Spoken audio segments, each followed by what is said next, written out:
Hello and welcome to All in Motion. I am your host, Jake Harrison, and thank you for taking the time to be with us. All in Motion podcast is about educating and spreading awareness through our guests, stories, and journeys. This is episode 6, Being a Veteran. This is a very special episode for my guests, my audience, and myself. We celebrate Veterans Day this week on November 11th. We should be honoring the veterans today, not just on November 11th, but every day, every week, month, and throughout the year. So, who is a veteran? Men, women from all walks of life, different cultures and backgrounds, who put their lives on the line to protect our nation's freedoms and those freedoms from loving people around the world. So, what does it mean to me to be a veteran? It's sacrifice, knowing I may never come home again. And I've thought about this, being both in Iraq and Afghanistan, different situations, knowing that I might never come home, but I know that my family and friends will be safe and happy. I've served in 3 combat deployments, twice in Iraq and once in Afghanistan. And it really changes you. And you have a greater appreciation of the country we live in and how blessed we are to have a free country. Today, I have a very special guest. He's a good friend of mine that I've served with. I'm sorry, I need another episode just to speak on all of his accomplishments. He lives in the Northeast. He has a Bachelor's of Science in Electrical Engineering with a communication, fiber, optics. Happily married with 5 children from ages 6 to 25. Own his own electrical business called 11B, started just this year, like 2021, and growing very rapidly. He loves to target shoot with weapons that he custom builds, and he loves playing the piano since he was 4 years old. Fun fact, he joined the Army in 1989 as 11 Bravo. And for those that are you not familiar with the Army, that's an infantryman. Most important deployments were Bosnia and Iraq. And his awards are the Order of St. Maurice, Combat Infantry Badge, Meritorious Service Award, Global War on Terrorism, National Defense, Armed Forces Expeditionary, Small Arms Gunner, to name a few. And also, he's an instructor at the time for the Army Marksman Training Unit, retired in 2013. Ladies and gentlemen, welcome Master Sergeant Kwan Martin. Hello, Master Sergeant. How are you doing? All right, how you doing? Good. Thank you for taking the time to speak with all emotion. So I want to ask you, what does it mean to you to be a veteran? One word, freedom. Can you elaborate on that, possibly? Absolutely.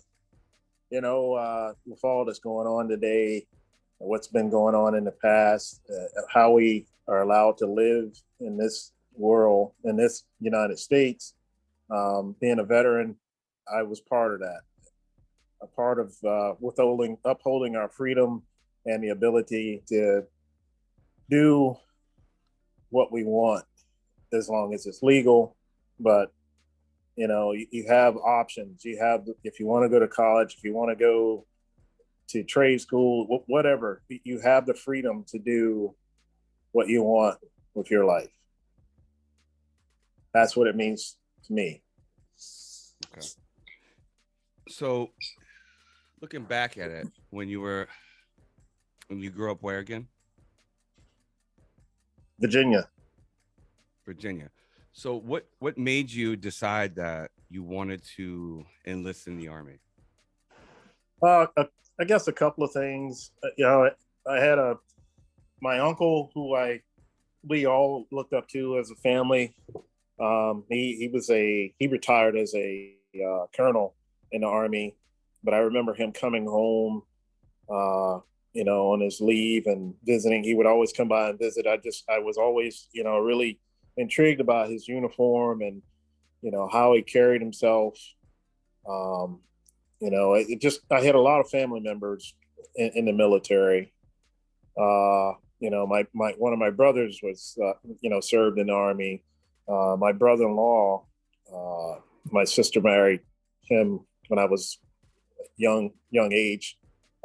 He was in the Army, and I thought it was pretty cool. Although I must admit, I was looking at joining the Marines at one time, and I'll just say my one cousin, he was a year behind me. I decided to go to college before I joined the military. I did college for 2 years, but before we get into that, he joined the Marines, and I was like, I don't want to do the same thing he's doing, so I'm joining the army, and I signed up for infantry.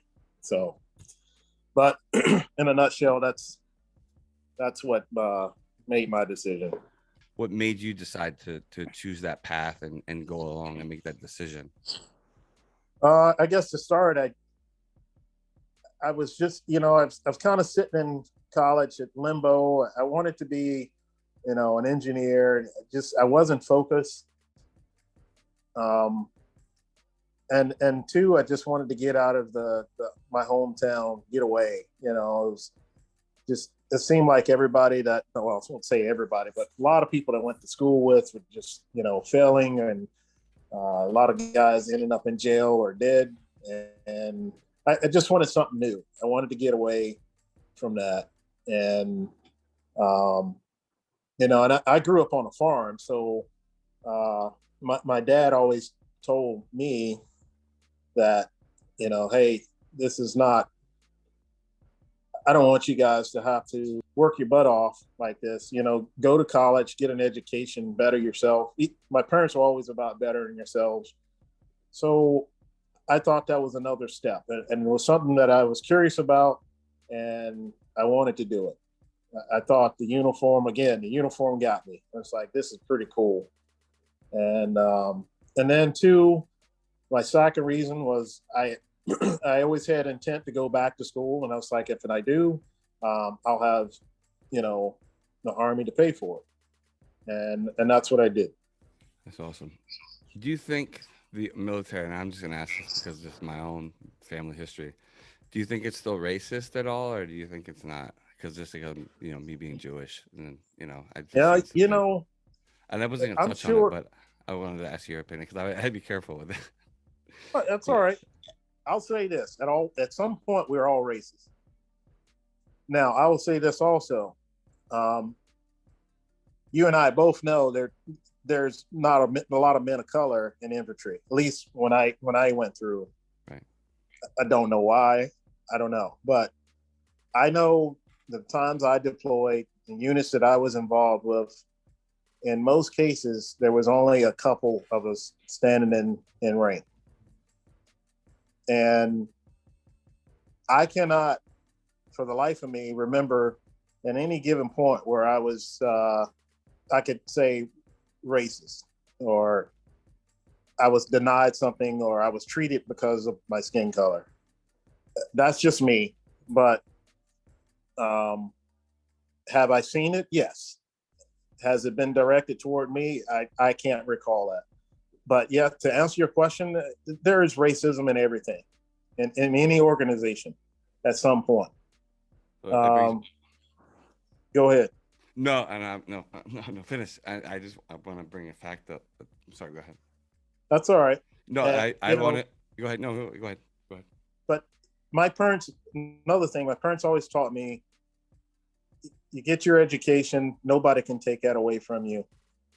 I'll add to that, if you act like a professional, well, I won't say even a professional, but if you act and respect yourself, others will respect you. And I'll just leave it at that. Okay. So, I mean, you served with me, Jacob. You knew how I was out there. Well, that brings me to the next point. I'm getting. Okay. So the audience doesn't know, but they'll know soon. But right. So I remember one of the first instances, and I think you and I spoke on it, was the fact that we met, and it's a persona that you have. You didn't have nothing on. You're walking down up the range, Oakley's on, and someone I remember as a kid one time, he was like, I said, what's the problem? I went up to him, he had a accident in a discharge. I said, what's the problem? He said, I'm scared. I said, what are you talking about? He said, Sergeant Martin is going to get me. I said, what do you mean? He's like, this guy, I'm scared of him. He walks down the range, he doesn't smile. He looks angry, as his Oakley's on, no hat on. I was like, hey, listen, just put the little oil in there and figure it out, and then clean it. We'll square you away, right? But no, I just remember you definitely. I think you and I spoke about it briefly. people a little intimidated by but the funny thing is that all deep down inside you're an amazing person. People just don't know who you are. Right. So it leads me into the next thing. So when you deployed and when you did deploy, and where have you deployed to? Uh, Bosnia. Bosnia and Iraq was probably the most important deployments. Um, I've been other places too, but uh, I would say the one that touched my heart is Iraq. And why Iraq so much? Lost a lot of good friends. Lost a lot of soldiers that we served with for a good little while. And that it was just if anybody says go to hell, that's hell to me. But yeah, I mean that's a deployment I'll never forget. So my grandfather was a colonel, and we were my mom was an army brat, and he pulled a Ruger. It's called a Ruger, right? Of a German Nazi, right? Yeah. The office. Yeah, and my aunt sold it, and when they passed, my father or my grandfather and my it's crazy. Like, and I'm gonna get into all that right now, but um, not to compare, but in your own opinion, and what death is death, and war is war, and whatever, but they don't. What's sad is, and I want to get this question out because it's not what you and I spoke about, but they say World War II and Vietnam and Korean War, but people don't and correct me if I'm wrong, and I did the research. People don't identify Iraq and Afghanistan as a war; they identify it as a conflict. Do you? I'm just saying, like overall in general, that's how they don't consider a war. I can agree to that, and I guess I can say I agree with them to a certain extent because the past wars like Vietnam, Korean, all the way back to World War One and Two, and even back further than that, you were fighting against your enemy in uniform. What were we fighting against in Iraq? These guys didn't have uniform. Am I right? Right. So, in a sense, I guess I can understand why they would say that. But I guess everybody's got a right to their opinion. But when you see your buddies die in front of you, beside you, you're at war. You can call it conflict. You can call it whatever. That's war. So in your experience there, and I know we'll talk about it later, but the combat that you were in, how did it affect you? Not just now, but then in the past, and then growing up, and how you are a person. How do you still deal with it? I know it's like 5 questions at once. I'm sorry, but That's all right. I guess, Jacob, it made me stronger. Even when I was there, it made me stronger because my goal was to get my guys back home alive and for me to come back home alive. But in the same breath, if I didn't come back, at least I knew I put in 100% to do my job. And now, even today, nothing. I feel like nothing can stop me. I have no fear. Not saying that I'm not scared or anything, but if I want to pursue something, I go for it. It definitely made me a stronger person, made me a better person. Even though I struggle with some of the memories over there, PTSD issues, but I definitely will say it made me a stronger person. I have a lot of family being Jewish that serve cousins that sent their children, excuse me, over to Israel to serve in the IDF, Israeli Defense Force, which is interesting. And they all did it. I know there's like they're like distant cousins. Like the cousins that are they're like in their 50s, but they sent their they sent their and my last one she emailed me.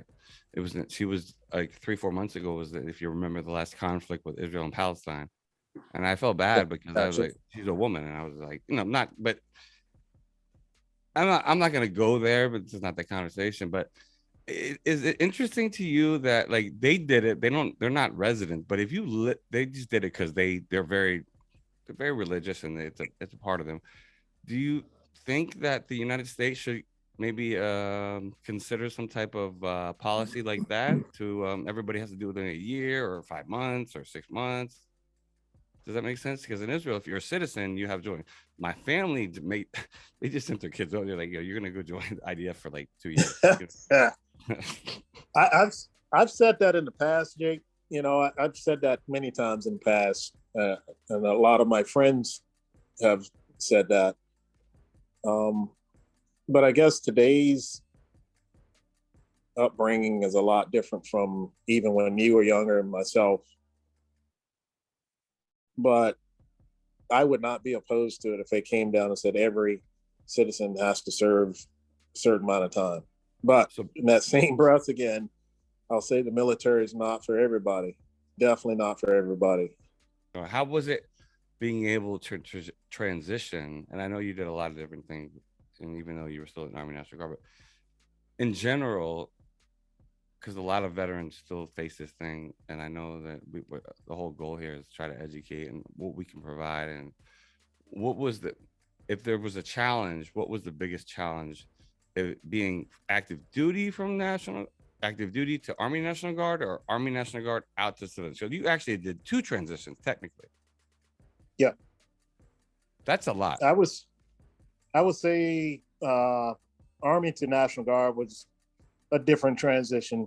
Yeah, you just had to get used to that type of unit. Again, they were part time, we were full time. Things were not to put anybody down, but things were a lot more organized and standardized.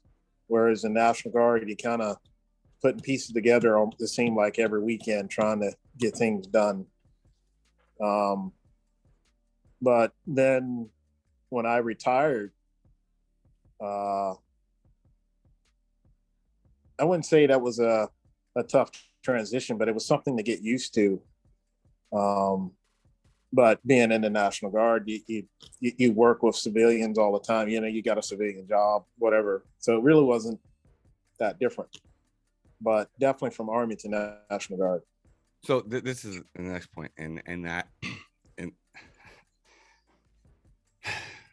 I have to go there, and it's not in the questions, and I'm not to put you on the spot, but I want to address it. And why do you believe that I personally, in my own personal experience, that I was around other branches, but when I was around active duty Army, it was like what do you say, like in high school, like there was always, you know what I mean, like a football team type of thing, like you're always trying to be better, this and that. But Yeah. being around the Marines, it never felt like that. Like they didn't give a shit. So why did the active duty Army really have a problem? Is it because we don't? I get it. That's their full time job. But I remember we got to Afghanistan one time, and we had a guy. It was a base. It was excuse me, a FOB, forward operating base. We stayed at the active duty. What I call this and that. We fell under the 82nd at that time as a component of them to fill this Yep. particular mission. But we luckily had an electrician that was able to do some things. And that's the skill of the Army National Guard. And I was like, oh shit. Yeah. So can you speak on that a little bit about, like, does that make sense? I mean, I'm not trying to ask a question, but I mean, kind of differentiate, if that makes sense. Yeah. I mean, I won't. I'll just say this: you got regular Army, and I'm not putting anybody down, but you got the regular Army soldier who comes right out of high school and goes right in to the military, versus you got the National Guard soldier. That soldier may have 1 or 2 years of education under his belt within a matter of 1 or 2 years, or he may even have a college degree. So you're dealing with a different mindset, and not saying one's better than the other, but you're dealing with a different mindset. And just like you said, I remember when we went to, we were training up for Iraq, and we were having issues. Guys were mad because we couldn't get into the what do you call it, the MWR to get on the computer, call your, family and things like that. So I know for my unit, I ordered a satellite, um, and I set that up just so that our guys could have internet access to do whatever, pay bills, send the wife money, things like that. Because you got to remember back then, we didn't have the smartphones like we have now. And this is the Camp Shelby, right? 2005. Yeah. So 2005, right? Yeah. yeah, 2005. I remember I ordered an internet and we all chipped in. It was like, hey, you sure you're gonna know how to hook this up? It's like, hooked it up, got it running. Everybody was happy. We got to Iraq, same situation. The internet cafe was, how it was. It was a joke. You go in there and computer's slow. The phones are always booked up. So we chipped in. I had a satellite sent to me from the United States, big old dish, and we set it on top of our building that we occupied in Habanea, and we had full bore internet. And I remember everybody was like, "Where did you get that from?" And of course, I'd give them the information, and I think I helped a couple other units hook their internet up. But that kind of thing is very helpful. I mean, you got all kinds of different trades in your unit versus in the Army, you may not have that experience. Have you ever met in your career people that have served in other conflicts or other wars that like benefited you, or did you know what I mean, just got that kind of sense like, wow, like? Oh yeah, absolutely. I remember when I first went to my first unit, there was several older NCOs that had served in Vietnam. And real quick, I'm not cutting you off. Can you explain to the audience, and I do this, what a CIB is, a combat infantry badge, and probably 80% of people do not have no idea what you and I are talking about. Yes. CIB is basically a combat infantry badge that I don't know the true history on it, but it was developed for an infantry soldier who had served in combat and had in some way, somehow taken on fire, whether direct or indirect. That's basically what it boils down to. And then I wasn't trying to cut you off. No, but I want to continue on what you were saying. I was just wanting to interject that part so that people can understand. No. But you were to please continue. I just want to make sure that people understand that. But yeah, I remember there were several older NCOs that had served. There was one guy I remember he did 3 tours in Vietnam, and he was still in. He was an old guy, but you could not keep up with him. Really? Dude was, I mean, this guy was he active duty or he was a guard too? Oh yeah. He was active duty. If I remember correctly, he went over with the Big Red One, but I can't remember for sure. But anyway, he had served like 3 tours over there, and I learned a lot from that guy. But I mean, he always scored 300 on his PT test. He was a charger. I mean, he never gave up. And then he retired. I think he was a sergeant major when he retired, at least 30 years. And if I remember correctly, he didn't want to retire then, but yeah. So there was a couple other guys in the same situation, but yeah, it was a lot of guys that I knew in the past when I first joined up that were old Vietnam guys on the way out. Could you share on some of the benefits, in your own opinion, that veterans do not take advantage of? And, it could be from buying a home, it could be for disability, it could be for going to school. I mean, I keep going back. And you have a lot more experience than I do, so kind of out of curiosity, because the Marine, the one you listened to earlier on the episode, he shared, and I mean, there's a lot of guys. I didn't think it was, there's just a lot of guys that don't take advantage of all the benefits. So if you could speak on what could veterans do that, especially ones that, and I'm not trying to compare combat to not veterans that were not in combat, but to just take advantage of, for serving their country. I think the website is still up and running. It's called Military One Source. That would be a good place to start. If nothing else, look online, look up VA centers. I mean, even here in Williamsport, they have, my gosh, like 2 or 3 different places that are just vet centers that you could go to. And they have people there sitting and waiting to help you.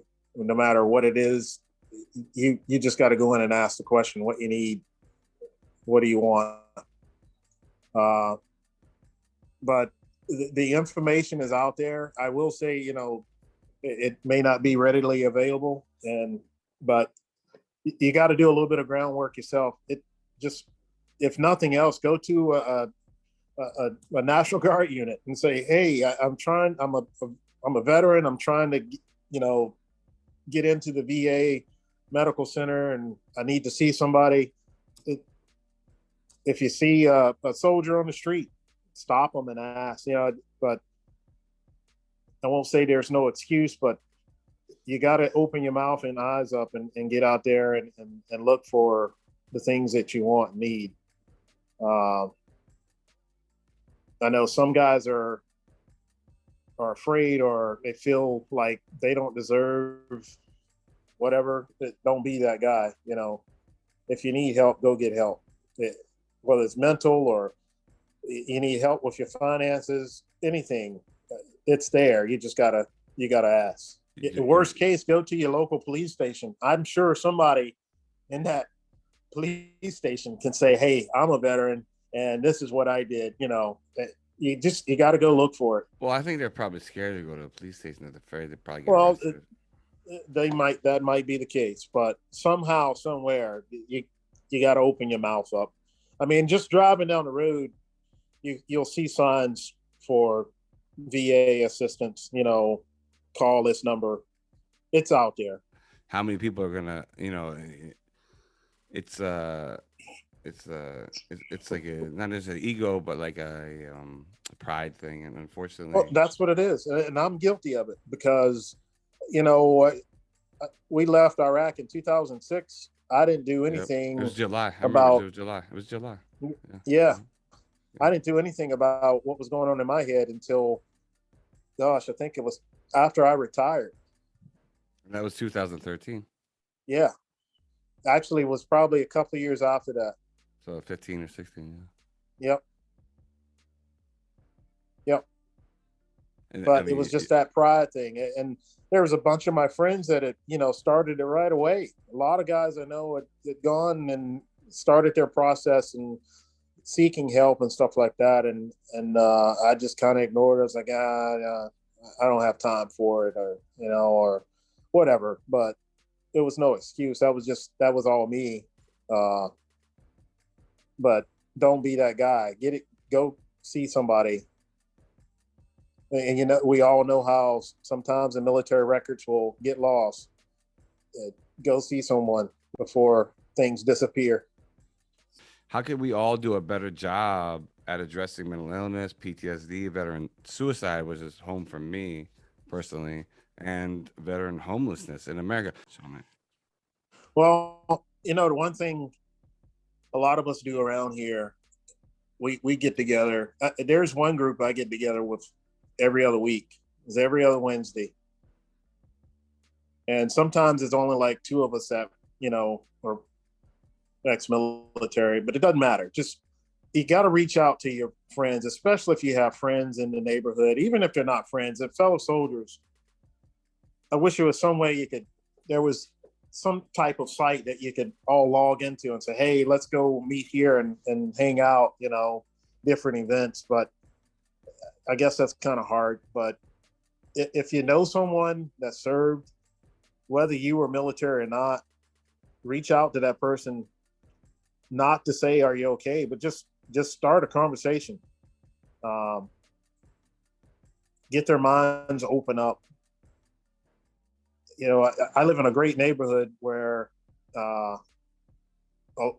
there's a couple veterans on the block, but even the ones that are not veterans, they recognize the ones that are. And, you know, we're always having little get togethers and things like that just to get your mind off of whatever is dragging you down. Even if it's not, even if it's just, you know, he had a hard day at work, just get out there and, I'm not saying go and get wasted or anything. Just find somewhere to find that chill moment and relax and just talk to somebody. I think that's the biggest point. But a lot of guys, again, are afraid to even do that. But I think we as a country need to, and we're all guilty of it, we need to open up our arms and talk to more people that have served and try to build a network. And I mean, you don't have to see them every day, but just once a month, reach out. Hey, how's it going, man? Want to go catch lunch or whatever? I think that would help a lot. And also, the more people you meet with, the more information you get about seeking help.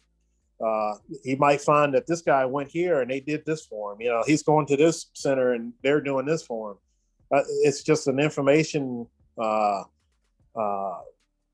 transformation, I guess you can say, that everybody can kind of throw their stuff in one basket and you can pick from it. Well, what else would you like to say about Veterans Day before we finish up? And then we have one more question and then we'll be finished here, sir.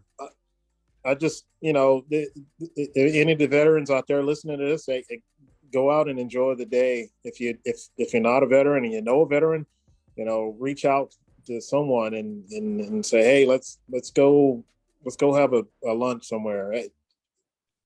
Do something, but at least let someone know that's veteran status, that you appreciate what they've done or what they're doing, and shake their hand. At least do that. And as we come to an end here, it's been amazing. And is there anything, if any veterans or anyone will actually want to reach you, you don't have to share this information, and we'll post it on the, you know, obviously all the directories and the platforms. If anyone wanted to reach you directly, could they? Or absolutely, you got my contact info. Yeah, we'll put it. I don't know everything, but at least I could try to get them on the right sheet of music. Right. And then I guess, you know, this is the big thing for me. And I know we kind of touched on it before, but I just want to hit home with it for you. People that are suicidal, because last week on that, I don't know if I told you about, there's a woman that came through a room that I host every Thursday, and this Thursday I can't be there because I'll be in Philadelphia interviewing people. I can't be in that room, and that's a room that I started based on this podcast. How do people, this woman came through and I was shocked because the last episode had to do with, you know, I'm not going to get into it, but it had to do personally, and the interviewee had to do with suicide. If a person is at that state and they're not just veteran or anything, but like just in your own experience, how did someone, women or men, because this woman came in there asking for questions, and I kind of like, whoa, this is like at 1:30. I was ready to close it down, but a woman came through asking these questions, and I was like, I can't close this room down. You know what I mean? I can't do that. Right. So I left it open till 2 or 3. I was up till 3 or 4 o'clock. I was like, oh my god, and that's rude. So I couldn't. She was like not begging, but she was like, my son's suicidal. He's 37, and so like, you know, how do you help people in that state? Sometimes you got to do what they call tough love. If you think he or she is at that point, you may have to get the authorities involved. You know, I have a lot of friends that deal with mental health and things like that, and first try to get them to seek help themselves. If not, if you really care about that person, sometimes you got to go to extremes to get them help. So worst case, get the authorities involved. Well, Master Sergeant Kwan Martin, we appreciate you here, and we'll close it up here. But is there anything finally you'd like to say before we close up shop here on with this episode directly focused on Veterans Day week? And my thing, I actually didn't say it. Well, I think I did say it, but it was the fact that I believe personally that we should celebrate not just every day or month and week, and we should celebrate every day and week and year and month for veterans. Absolutely, I agree. Anything closing before we close out here? No, Jacob, appreciate you reaching out to me and giving me this opportunity. I think you got a good thing going here. Feel free to reach out to me anytime. Maybe we can come up with some other topics and, you know, but keep this going. And like I said, you have my contact information. If someone, feel free to post my email on there, and or my I have Facebook. If someone wants to reach out to me there, feel free to. But definitely in the post comments, we'll definitely have you there. And just So be patient. I'm pretty busy these days, but I'll get back to you. If it's really urgent, you really need someone to talk to, you need to let me know, and I'll make the time. Like I said, I don't know everything, but I'll definitely try to help you the best way I can. I appreciate you. Please be sure to follow All in Motion Podcast on Instagram, YouTube, and Spotify. You can follow all of our content episodes at linktr.ee/All in Motion Podcast. And also, once you're on Linktree, please be sure to sign up for our emailing list. We want to send birth dates out, raffles, so please sign up for our emailing list. Again, this is Jake Harrison. Talk to you soon.